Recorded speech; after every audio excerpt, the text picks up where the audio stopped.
as long as my identity is predicated on some image that we're supposed to create, and a part of the image is someone that is not given in to the cacophony or the chaos, and is also the one who has to have a resolution and or the right answers, then for example, from the time I was a little boy, I was called the preacher boy.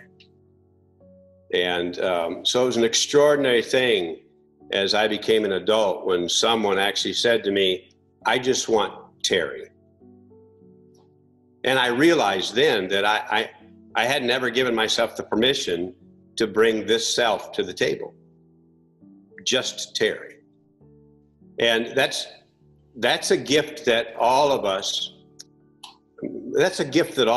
need to have happen. And we've had people in our life who've done that for us.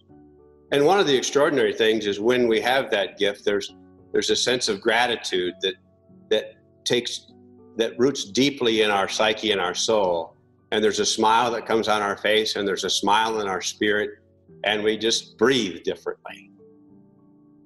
Because now I bring a different self to the world. Because if I'm bringing that other image, that other Terry, then I'm always, no matter what I'm in, I'm doing battle.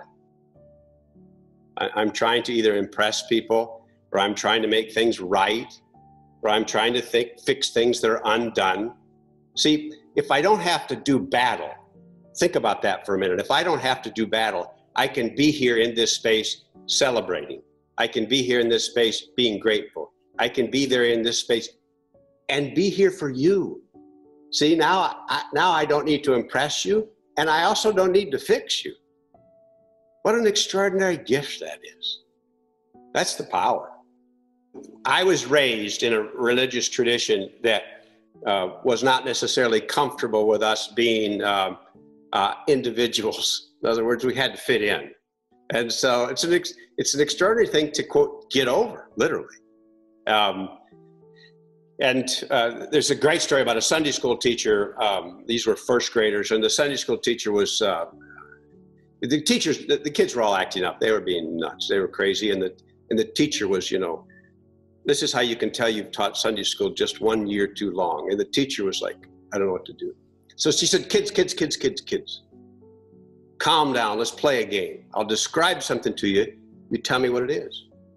It's a furry little animal with a big bushy tail, climbs up trees, stores nuts in the winter. Nobody said anything. Nobody.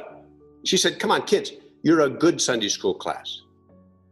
It's a furry little animal, climbs up trees with a long bushy tail and stores nuts in the winter. Finally, one little girl raised her hand. The teacher said, Emily. Emily said, well, teacher, that sounds like a squirrel to me, but I'm going to say Jesus.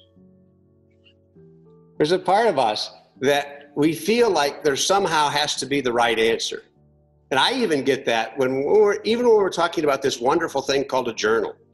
There are times when I do retreats for a living. Of course, not now. We don't do them anymore. We do them via Zoom. But every retreat I've ever done, people have been encouraged, invited to journal. Why? Because this isn't about what I'm saying or teaching. This is about what you bring to this experience. And every single time someone will say to me, is there a right way to do this? In other words, every single time, Terry, this sounds like a squirrel to me, but I'm going to say Jesus. The power of journaling is the permission to say, okay, whoever I am and whatever I have, I can bring it to the table.